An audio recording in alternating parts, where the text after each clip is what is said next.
Nous allons donc maintenant donner un petit peu de matière et de perspective, de relief, disons. Alors, on va aller chercher ici. Alors, oui, j'ai renommé mon calque tag du nom matrice.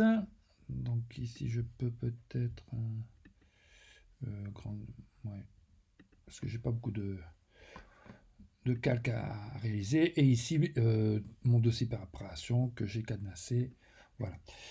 Ok, donc je me mets ici et je vais mettre de la matière, ou même je peux mettre au-dessus, c'est pas un problème. Donc je vais aller chercher dans mon Finder, mon dossier, tac tac tac, il est là.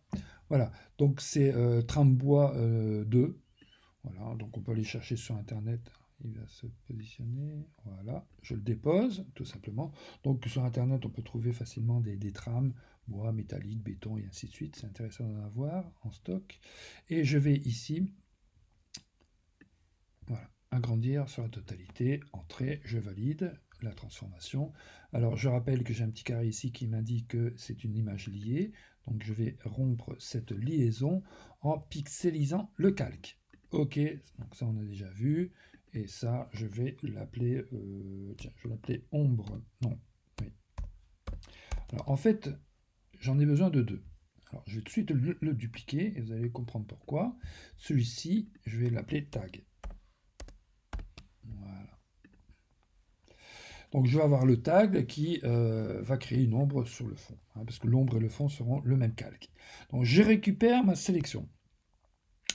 Donc ici, commande ou contrôle, clique sur la vignette, et on voit bien ici, j'ai ma sélection. Je vais sur le tag, et je vais le masquer. Voilà. Donc voilà le résultat, hein, on comprend tout de suite. Je reviens dessus, alors j'affiche celui du, je reviens dessus, et je vais créer ici un calque de réglage. Calque de réglage, alors luminosité contraste. Alors, on peut utiliser un autre calque de réglage, d'accord. Ici, c'est simplement pour le principe, vous montrer comment on réalise la chose. On va dire, bon, on ne voit pas du tout le texte. Oui, il ne faut pas oublier de décréter. Voilà, regardez, quand j'écrète, voilà le résultat. Donc bien sûr, ici, c'est totalement réglable. Au niveau, bien sûr, des couleurs, on pourra revenir par la suite. Voilà, revenir par la suite sur ce réglage, si besoin est. Maintenant, bon, c'est déjà une première chose, nous allons mettre une ombre, ce qui donnera du relief à notre ensemble. Donc cette ombre, bien sûr, partira toujours de notre matrice, donc je récupère ma sélection, ok, je vais sur l'ombre, sauf que l'ombre est plus grande par défaut que ma sélection.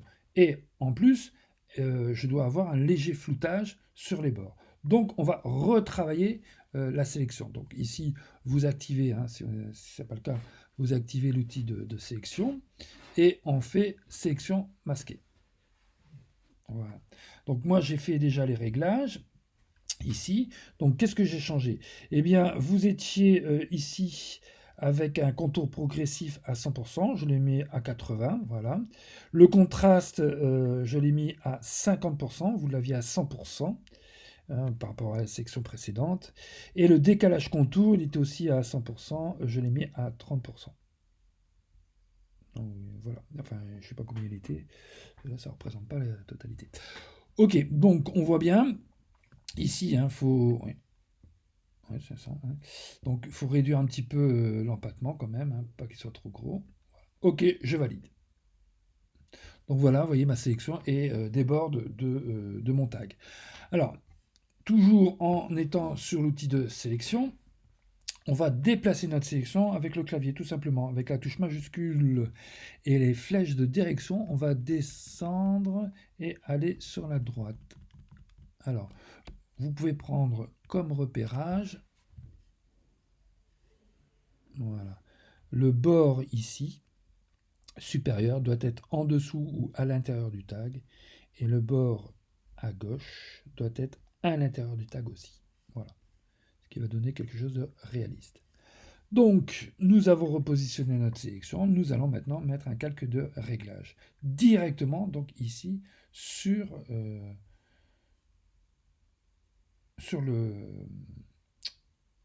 calque. Donc, on y va.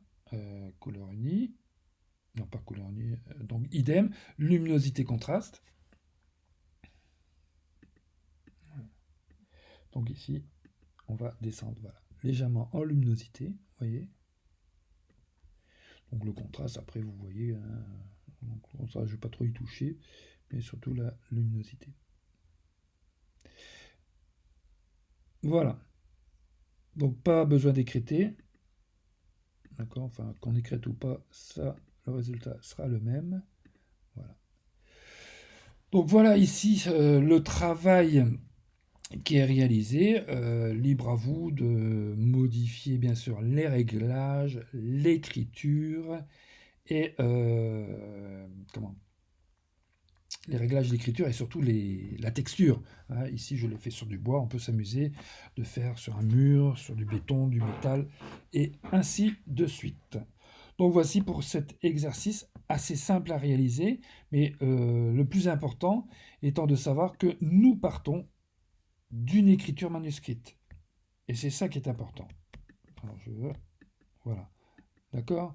Donc nous partons de l'écriture manuscrite pour arriver à ce résultat, sans toucher aucun pinceau et aucun crayon.